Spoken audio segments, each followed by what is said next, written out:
o que fazer quando o trabalho nos deixa frustrados.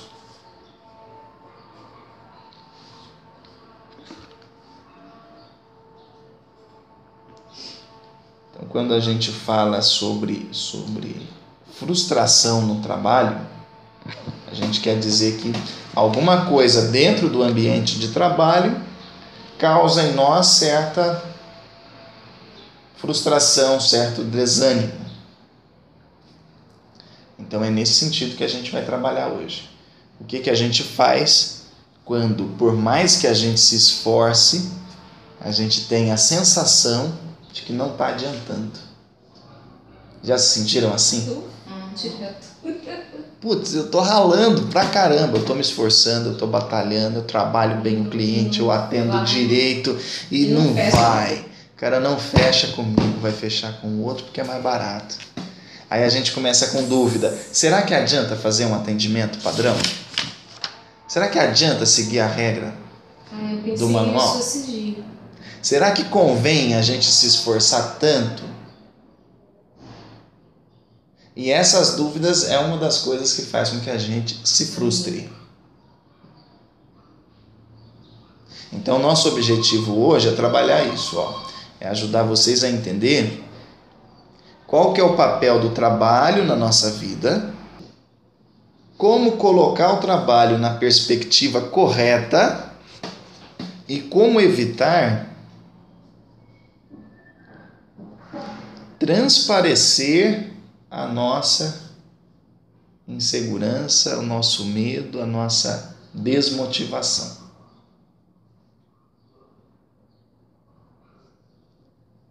Por que disso? Porque quando a gente começa a pensar, será que vale a pena?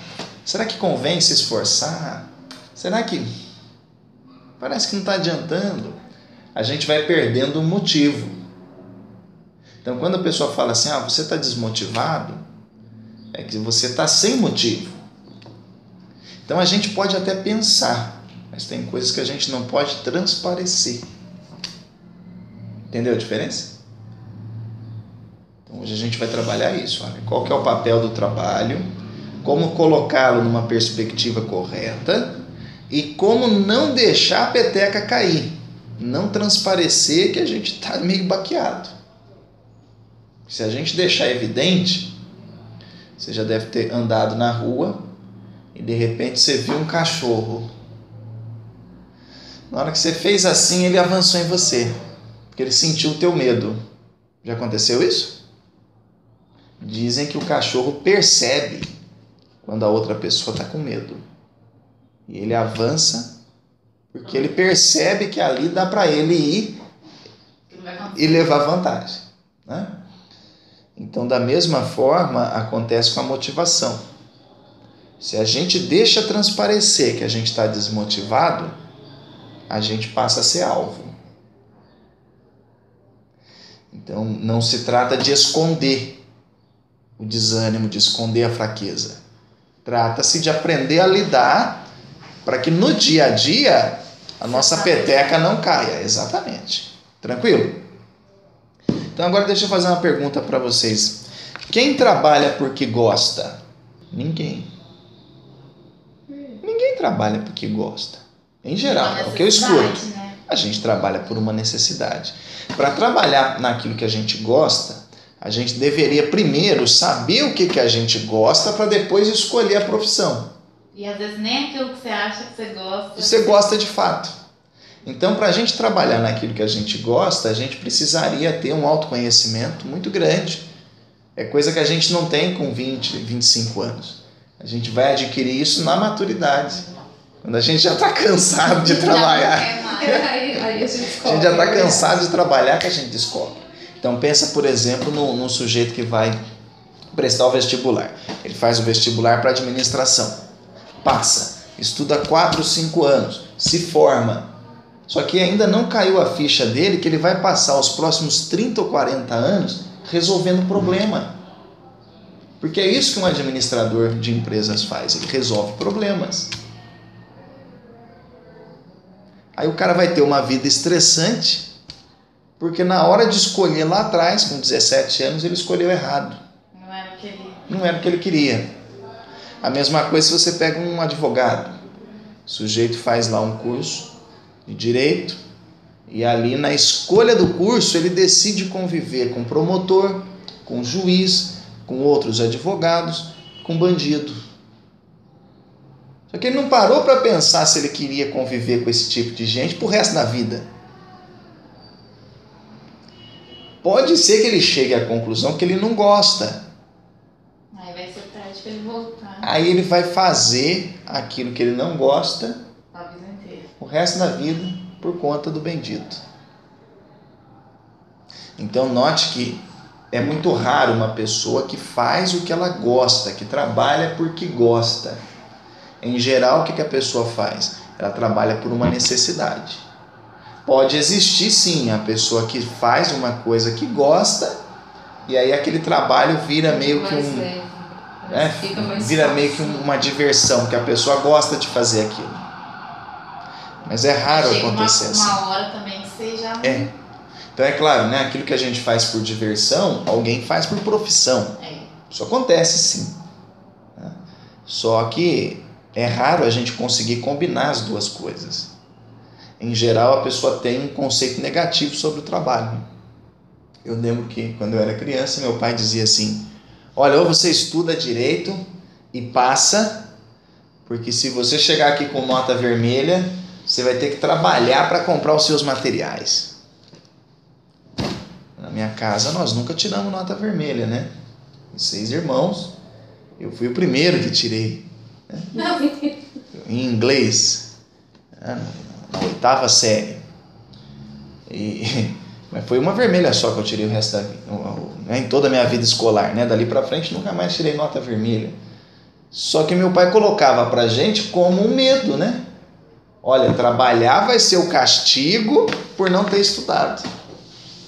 E trabalho não é castigo. Trabalho não pode ser encarado como castigo. Senão você está morto. Você vai trabalhar pelo menos 40 anos da sua vida, né? Então considere o seguinte, olha, o trabalho ele está associado ao nosso senso de utilidade. Para se sentir produtivo, a gente precisa trabalhar. Você deve conhecer pessoas que não trabalham e são presas fáceis do desânimo também, da ansiedade, da depressão. O estado emocional dessas pessoas é frágil.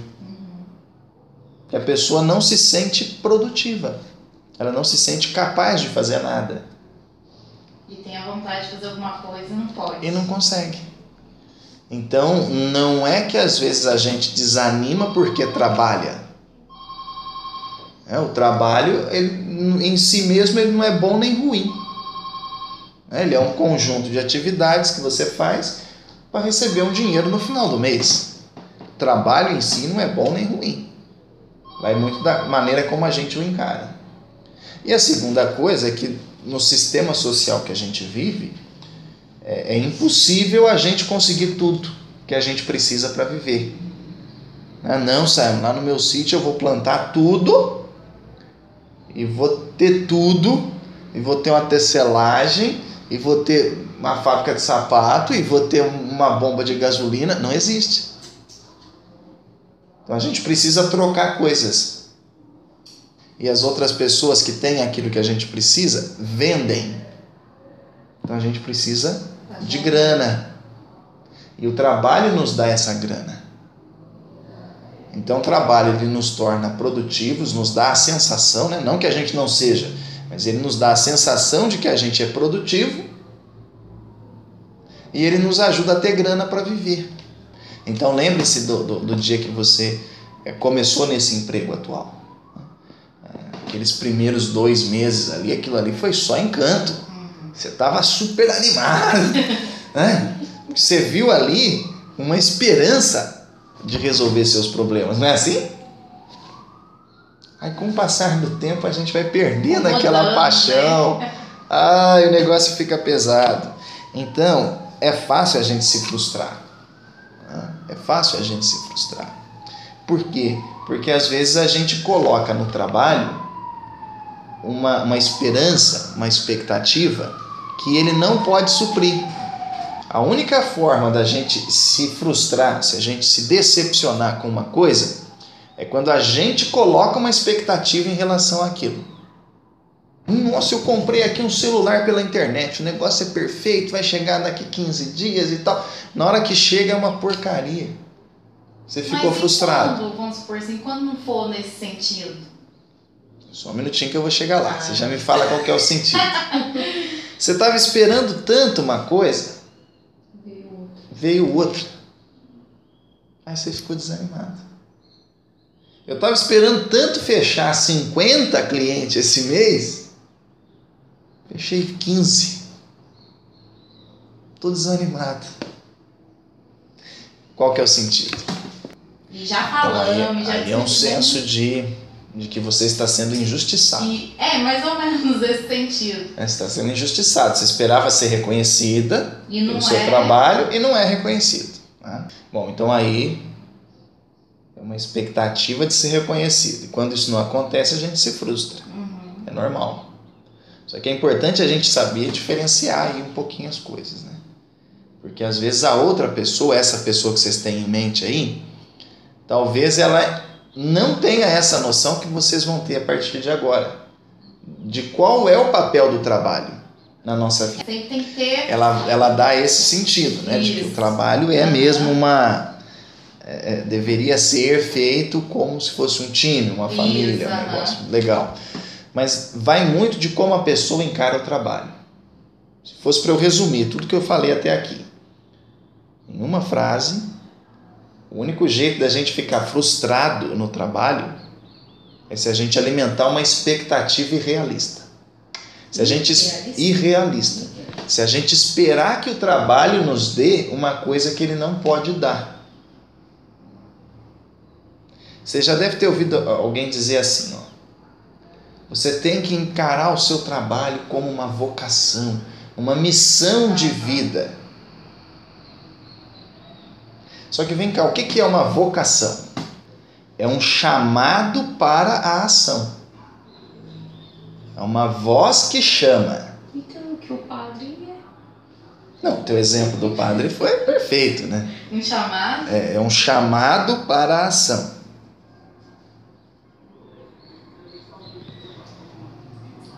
Só que aí tem uma coisa importante. A vocação, ela começou a ser associada ao trabalho justamente quando o cristianismo começou a fazer a sua expansão pelo mundo. Então as pessoas acreditavam que o trabalho delas era uma vocação. Deus havia chamado e por isso ela ia. Você pega a história de São Francisco de Assis, chinelinho de dedo, um voto de pobreza e ia atrás dos pobres, né? Não é assim? Isso é uma vocação. A pessoa abdica de um monte de coisa prazerosa, super legal, para fazer aquilo. Que ela entende que foi um chamado de Deus. Se você pegar os exemplos históricos, você deve conhecer a história de Moisés e o arbusto ardente. Moisés estava lá com as ovelhas dele e de repente o arbusto pegou fogo e começou a falar com ele. Ele falou: para com isso, volta lá no Egito para tirar o povo de lá do Egito. Isso foi uma vocação. São Paulo, o apóstolo, ele antes de ser Paulo, ele era Saulo. E ele perseguia os discípulos de Cristo, né? Matava mesmo. E aí um certo dia numa estrada apareceu uma luz. Falou: Saulo, por que você está me perseguindo? Ele falou: mas quem que é o Senhor? Eu não sei quem que é. Ele falou: eu sou Jesus, para de me perseguir. Você vai ficar cego aí uns tempos, você vai ter que ir em tal lugar, em tal cidade, procurar fulano. Isso é exemplo de vocação. Entendeu? Uma coisa que a pessoa recebe um chamado,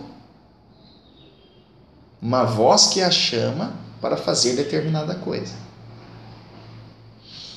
Faz sentido a gente encarar o trabalho como vocação? Sim. Não. Que Deus que te chamou para vir aqui. O significado do termo vocação, ele é um chamado de Deus. Uma chamada do céu, tipo assim. Exatamente. Não é um acordo de trabalho. É que às vezes a administração de empresas tem essa mania, né? De dar ares de divindade. E não é por aí, não. Então, se você pegar um livro lá bonito e o livro falar para você assim, veja o seu trabalho como uma vocação, você rasga aquela página, joga fora e continua lendo o resto do livro, se você quiser. Porque agora você já sabe que é mentira. Tá bom? Então, assim, não faz sentido, não. Por quê? Porque uma vocação, em geral, consome todos os outros aspectos da sua vida. Entendeu? Então vamos avaliar, eu trouxe alguns critérios para você avaliar se o modo como você está vivendo, o modo como você trabalha hoje é uma vocação ou não. Porque uma vocação ela tem alguns critérios. Primeiro deles, a vocação ela tem a ver com a sua singularidade, ou seja, aquilo que você tem como competência principal, básico. É aquilo que você gosta.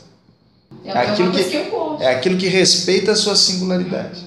Outra coisa, uma vocação, ela dá para você a sensação de que você é completo. Você se sente pleno exercendo aquela atividade. Outra coisa, uma vocação é aquilo que você faria mesmo que fosse de graça. Eu gosto tanto disso, mas tanto, que se eu trabalhasse sem receber, estava bom. Só pelo prazer.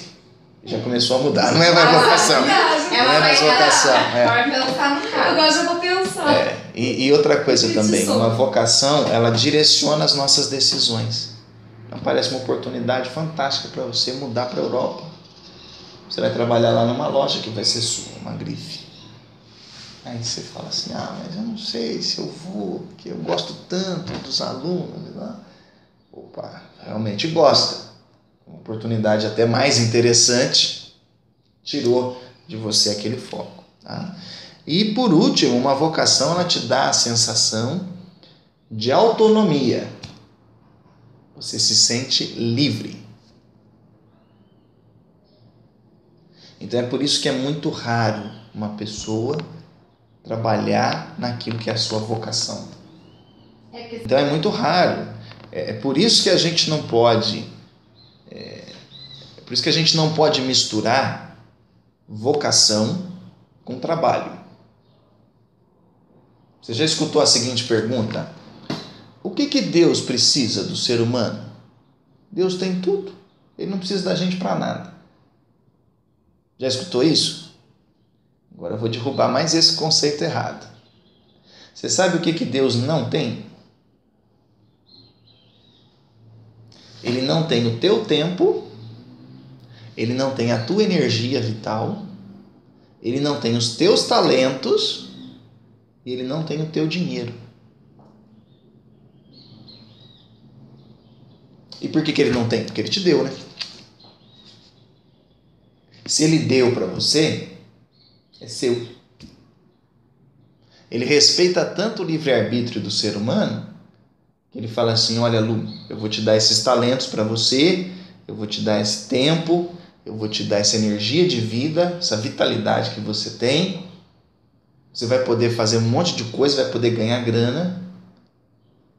E aí, se você quiser, você pode me adorar, você pode me servir. Mas ele te respeita. Mas ele não tem nosso tempo, nossa energia, os nossos talentos e o nosso dinheiro. Então considere o seguinte, por que eu estou falando disso?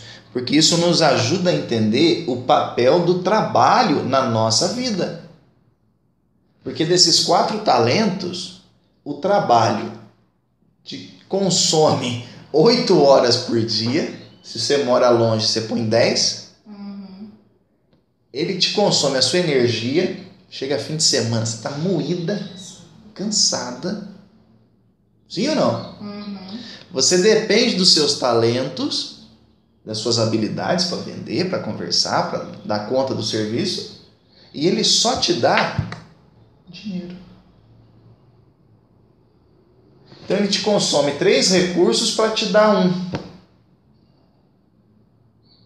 Está acompanhando? Então o papel do trabalho é nos dar o quê? Dinheiro. Que o restante ele toma. Então é por isso que a gente tem que colocar o trabalho na perspectiva correta. Eu estou aqui para ganhar grana. Essa grana vai me ajudar a alcançar meus objetivos. É só por isso. Porque no final das contas a gente sai cansado, sem tempo para nada, e com as nossas habilidades a gente deixa tudo aqui. Porque a gente tem que ir, para dar conta do recado. Então, pelo menos o din-din ele tem que trazer. Senão a gente está só doando. Então, não mistura a sua vocação, que é aquilo que você faz para ter paz mental, para ter equilíbrio interior, realização pessoal. Não mistura isso com trabalho, que é a atividade que você faz para conseguir grana e botar comida na mesa. Tem gente que mistura. Aí a pessoa quer reconhecimento aqui, mas aqui só pode dar isso aqui. Então, se você faz um bom atendimento, um atendimento excelente, os alunos te reconhecem, te acolhem, legal. Perfeito. Mas a empresa como um todo, ela só tem que preocupar em te dar isso aqui. Você entende por que a gente batia naquela questão do atendimento? Você faz um atendimento legal, um atendimento acolhedor. Porque aí o calor humano do cliente te satisfaz, né? Essa necessidade que a gente tem de ser querido, de ser recebido. Porque do contrário, o trabalho vai te tomar tempo, vai consumir suas energias, vai gastar suas habilidades em troca de uma coisa só. Dinheiro. Pensa nisso. E agora você deve estar se perguntando assim, Simon, mas não era pra gente ficar motivado? Cadê a motivação? Desanima, gente. Cadê a motivação? E eu pensei numa coisa aqui, olha. Talvez você esteja se perguntando justamente isso. O que eu faço então para me motivar? Porque nesse período de crise, as vendas estão em baixa. Nem a grana vai dar para tirar. Então, o que eu faço? Primeira coisa, desvincula o seu estado de espírito do trabalho. Primeira coisa. Agora eu vou entender, vocês vão entender o porquê disso daí. Lembrando que nós estamos falando de como se manter motivado. Ok? Certo. Aí a Lu falou assim, então eu vou vir pro trabalho desmotivado? Eu não vou vender nada. Claro que não. Certo. É que você está vendo a coisa do ponto de vista só profissional. Certo. Mas o que garante motivação é ter um objetivo definido. Então, às vezes você vê a pessoa desmotivada, vamos pensar numa pessoa que está desmotivada mesmo, que está na lona. Sabe aquele andarilho que tem lá no seu bairro? Todo bairro tem um doido, né? Bebe cachaça, fuma, dorme, acorda, sujo, uma vez cada 3 meses toma um banho. Não tem? Por que essa pessoa está naquela condição? Por que ela está desmotivada de viver em sociedade? Porque falta um objetivo. Então a falta de motivação, Lu, ela está ligada à falta de objetivo. Se a pessoa não tiver um objetivo claro, bem definido, para ela buscar, ela fica desanimada. Quando a gente fala de objetivo claro, bem definido, é um objetivo pessoal, de vida, não de trabalho. Que o trabalho ele tem as suas próprias ansiedades, as suas próprias preocupações. Então, quando você tem uma pessoa que tem um objetivo de vida claro, que a pessoa está lá focada em algo fora do trabalho, ela faz do trabalho uma ponte para chegar onde ela quer. Entendeu? Então vamos imaginar que você tem um projeto de trocar sua casa num apartamento. Esse é um objetivo que você tem, fora daqui. É claro que o trabalho ele vai ser uma ponte para você chegar lá onde você quer. Se você não estiver bem no trabalho. Isso. Então, quando você desvincula o teu objetivo de vida da empresa, aí você coloca o trabalho na perspectiva certa. Espera aí, eu vou trabalhar para chegar onde eu quero lá. Porque senão a gente fica igual o cachorro correndo atrás do próprio rabo. A gente fica trabalhando em função do trabalho. E tem que ser mais. E para ser mais, a gente tem que estar olhando para uma coisa fora do trabalho. Não, eu quero reformar o quarto do meu filho. Perfeito. Você vai trabalhar muito mais motivada. Você tem um objetivo que não tem nada a ver com o trabalho. É teu. Compreendeu? Então não é que você vai trabalhar desmotivada. Não. Você vai ter um motivo pessoal, particular, e isso interfere no seu trabalho. Não só na qualidade do trabalho, como na sua vontade de trabalhar, para realizar aquele objetivo. Ficou claro? Então, se você tem um objetivo pessoal que não está diretamente ligado com o trabalho, essa vontade, esse desejo interfere aqui. Aí você vai estar motivada independente do trabalho que você está fazendo. Você já deve ter visto pessoas que marcaram a data do casamento, a vida da pessoa parece que mudou. Não tem gente assim? Muito mais agitada e sacudida e corria e resolvia. Não, porque na hora do almoço eu tenho que ir ali no tal lugar. Né? Aquela vitalidade. Mas por quê? Porque ela tinha um objetivo pessoal. É isso que a gente tem que resgatar pra gente. Então, quanto maior for o teu objetivo, mais entusiasmo você vai ter. Pegou o lance? Isso reflete no trabalho. Caso contrário, a gente fica igual o cachorrinho correndo atrás do rabo. Então agora eu vou fazer aqui 5 perguntas, das mais cabulosas. Lá vem. Então coloque aí. 1, 2, 3, 4, 5.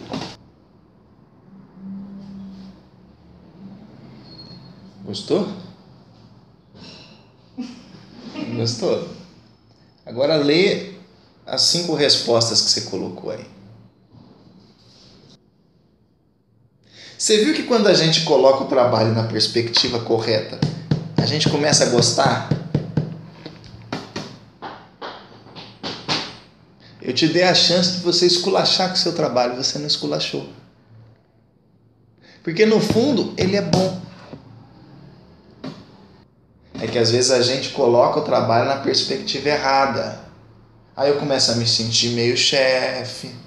Eu começo a achar que eu mando mais que os outros, que eu sou mais bonito que todo mundo. Quando na realidade, não é assim. O trabalho só serve para me dar grana. E se eu coloco o trabalho na perspectiva correta, eu vejo que ele não é ruim. Tem sentido? Lembre-se que no trabalho é importante você mostrar que está motivada. Você não pode deixar aquela impressão de que a peteca está caindo, né? Você chega com o seu carro no mecânico, aí ele vem arrumar o seu carro com um martelo de carne.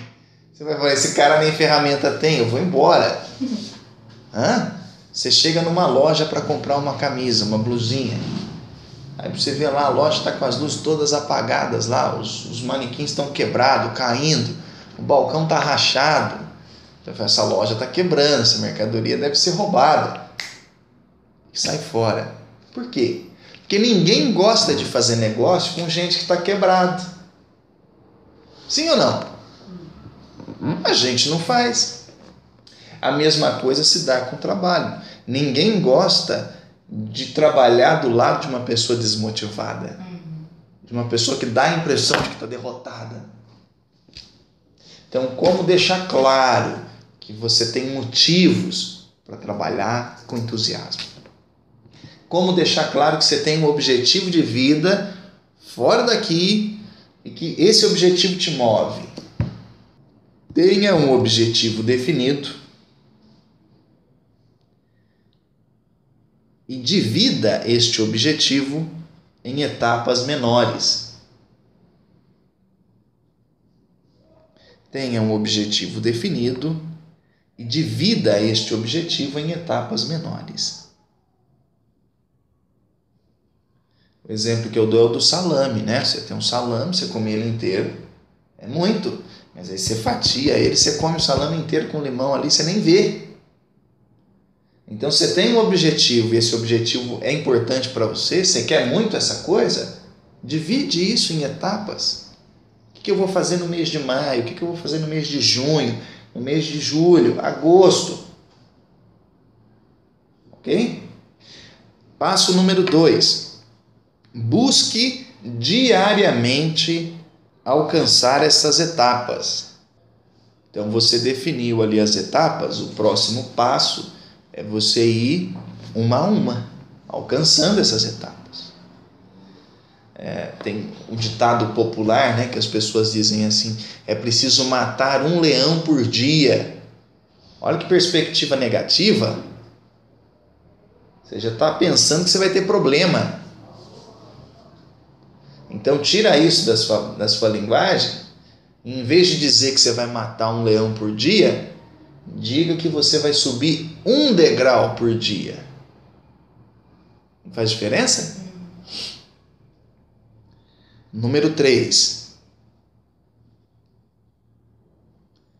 Mantenha a perspectiva correta. Mantenha a perspectiva correta. Isso aqui é importante porque, como nós vimos até aqui, se você enxerga o seu trabalho como uma vocação, como uma missão, como um meio de ser reconhecido, você tende a se frustrar. Então lembra, o trabalho ele existe para me dar grana. Se eu estou trabalhando e não estou ganhando, eu estou perdendo, porque ele está me consumindo energia, tempo e habilidades. Ok? Então coloca o trabalho na perspectiva correta, né? Em geral a gente escuta muito ditado, eu tenho que correr atrás do que vem. Só que o que o pessoal fala? Eu tenho que correr atrás do prejuízo, não é assim? É, maioria. Apaga isso da sua boca, tá? Começa a correr atrás do lucro. O prejuízo corre atrás da gente. Então comece a correr atrás do lucro. Passo número 4. Persista diante de contratempos. Então, no dia a dia, existem situações que vão nos desanimar. Uma venda que a gente não fecha, um cliente que é grosso, né? A paradeza. Mas é aí que você tem que lembrar do seu objetivo. Quando eu dou aula de oratória, a primeira coisa que eu ensino para as pessoas é o seguinte, olha, você tem que ter um objetivo para o seu discurso. Porque o medo de falar em público às vezes causa o branco. A pessoa está ali, está conversando, de repente desaparece da cabeça. Na hora do branco, o que ela tem que fazer? Lembrar do objetivo. A mesma coisa se dá com os brancos que a gente tem no dia a dia. Às vezes a gente está empenhado ali para conseguir alcançar aquela meta ali e dá uma desanimada. Lembra do objetivo. Que aí você não se perde. Você persiste. Ok? E por último, não permita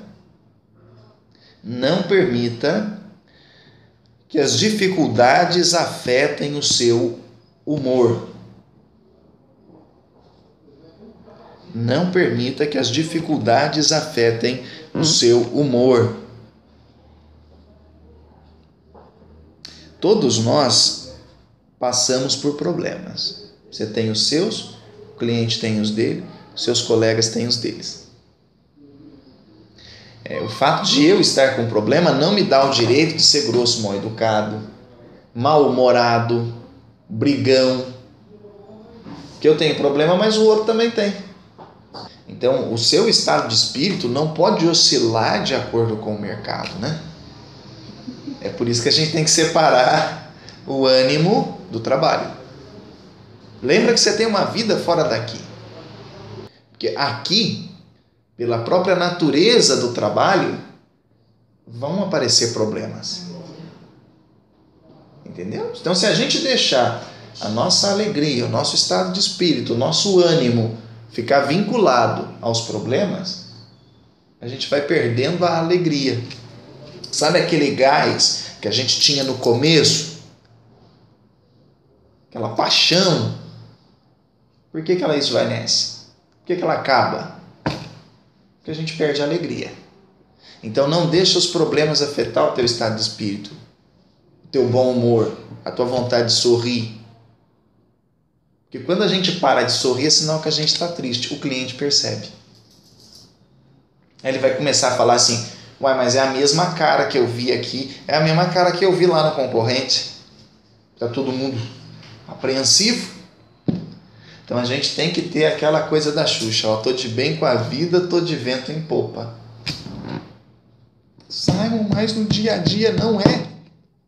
Lembra que se você deixar aparecer que você está com medo, que você está insegura, o cachorro vem e morde.